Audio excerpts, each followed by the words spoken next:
What's up, everyone? Alex here, and welcome to my little corner of the internet. So, topic: can I consider myself a demi-boy if I'm AMAB?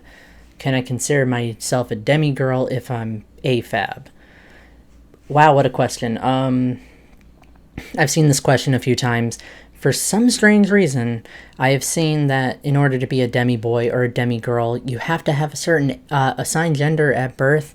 I don't know where that started. I think people think you have to be assigned male at birth to be a demi-boy, and then assigned female at birth to be a demi-girl.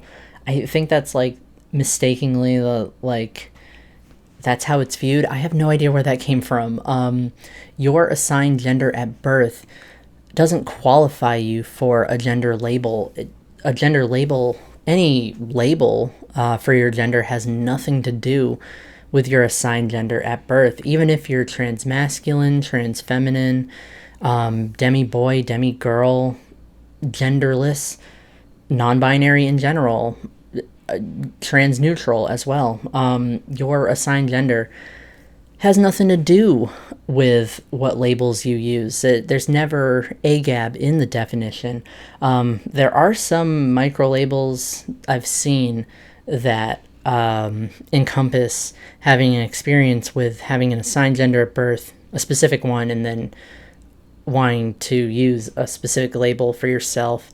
It's not a thing that I'm really cool with. I love that so many labels encompass so many very specific experiences, but I think the assigned gender needs to go out the window. I think that we need to get rid of this idea of putting people into these categories and then basing a gendered experience off those categories, because that's just not how anything works. It's not a very healthy way to view gender. There's a lot of people who are distraught because it's like, well, I'm assigned female at birth, but I feel like such a faker if I use this label, or I'm assigned male at birth and I feel like I can't even use this label because a lot of people who use this label are this assigned gender at birth. And that's just not a healthy way for a community to view gender. Your assigned gender at birth just doesn't really matter, and having whatever gender you were assigned at birth will not change how gender is experienced by you or what kind of labels you're allowed to use.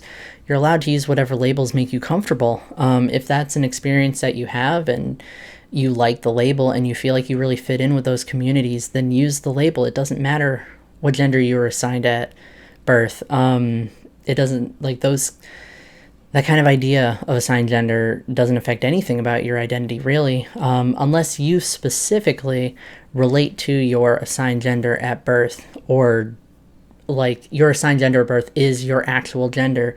If that's the case, that's fine. You can partially identify with your assigned gender at birth. You can partially, or you can be completely far removed from it. There's a lot of different experiences, and AGAB doesn't really need to be a part of that. It's pretty pretty short video to tell you you can be a demi-boy and assigned any gender at birth. You can be a demi-girl and assigned any gender at birth. And on that topic, just as an add-on, it'll probably get its own video, but I should specify that you also don't have to transition in any specific way just because you are a certain gender or you use a certain gender label.